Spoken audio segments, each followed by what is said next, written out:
आप गुजरात जाते हैं, वहाँ पे 5-5 रोज रात्रि विश्राम करते हैं, एक एक चीज़ करते हैं, क्योंकि वो आपका अपना प्रदेश है। बिहार को आप अपना प्रदेश नहीं मान रहे, खाली हाँ बिहार के लोगों को मूर्ख बनाने के लिए आदे।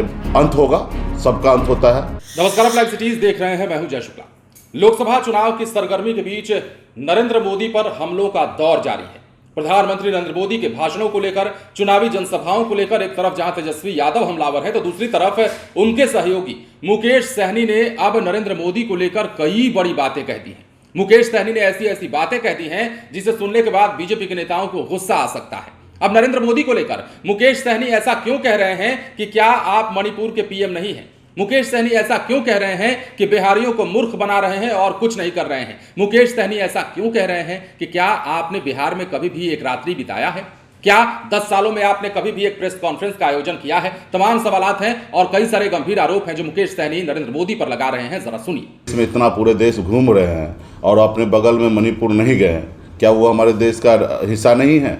वो आप कश्मीर पे इतना चर्चा करते हैं और आप मणिपुर क्या हमारे देश का हिस्सा नहीं है? वहाँ पे आप वहाँ के प्रधानमंत्री आप नहीं हैं। वहाँ जाना चाहिए प्रधानमंत्री जी को, तब ना समझ में आएगा। और यहाँ तो छोड़िए, पूरा देश दुनिया घूम लिए हैं तब से। मणिपुर में जो घटना हुआ उसके बाद देश दुनिया घूम लिए, लेकिन मणिपुर नहीं गए। तो ये प्रधानमंत्री जी का डबल स्टैंडर्ड है। और जहाँ पे उनको जनता का विरोध का फेस करना पड़े, वहाँ पे नहीं करते। आप बताइए ना, 10 साल हो गए हमारे माननीय प्रधानमंत्री एक प्रेस कॉन्फ्रेंस क्या वो मन की बात आके बोल रहे, लेकिन वो सुन रहे क्या? हमारे देश में बहुत सारे मीडिया है, बहुत सारे पत्रकार है, अच्छे बात सवाल करेंगे, उनको जवाब देना चाहिए। आज तक उन्होंने एक भी सवाल लिए क्या जो उनको जवाब देना पड़ता? वो आते हैं सीधा भाषण देके चले जाते। बताइए, 10 साल से बिहार में 14 में भी उन्होंने 32 सीट जीते, इस बार 39 सीट जीते 19 में। इतना सीट जीतने के बाद देश के प्रधानमंत्री बन रहे, एक रोज़ बिहार में आके रात्रि विश्राम किए क्या? बिहार में क्या हमें तरक्की लाना, बिहार में फैक्ट्री लाना, बिहार में जो समस्या है उसको दूर करने के लिए एक रोज़ हमारे बिहार में रहे क्या? नहीं, सिर्फ आते हैं, भाषण देते और चले जाते हैं। तो ऐसा नहीं ना होगा। आप गुजरात जाते हैं, वहाँ पे 5-5 रोज रात्रि विश्राम करते हैं, एक एक चीज़ करते हैं, क्योंकि वो आपका अपना प्रदेश है। बिहार को आप अपना प्रदेश नहीं मान रहे। अब तो ये सारे चीज़ आज हमारे बिहार से लेबर बन के दूसरे गुजरात में जा रहे हैं। ये नहीं चाहता कि बिहार का तरक्की हो। अब बिहार का तरक्की होगा तो यहाँ से लेबर बन के गुजरात नहीं जाएगा, दूसरे स्टेट में नहीं जाएगा।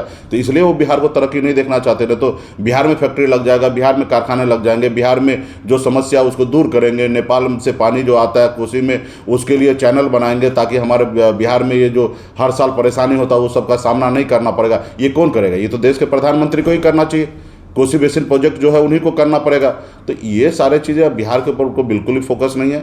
खाली हाँ बिहार के लोगों को मूर्ख बनाने के लिए आते हैं। बिहार के लोग जो संघर्ष कर रहे हैं उनको परेशान करने का है, ईडी सीबीआई के नोटिस देकर। तो ये सारे चीज़ें सही नहीं है। अंत होगा, सबका अंत होता है और देश की जनता देख रही है। देश की जनता जो है वो मालिक है, लेकिन आज मोदी जी अपने आप को भगवान मान रहे हैं, हिटलर मान रहे हैं कि वो जो चाहेंगे वही होगा।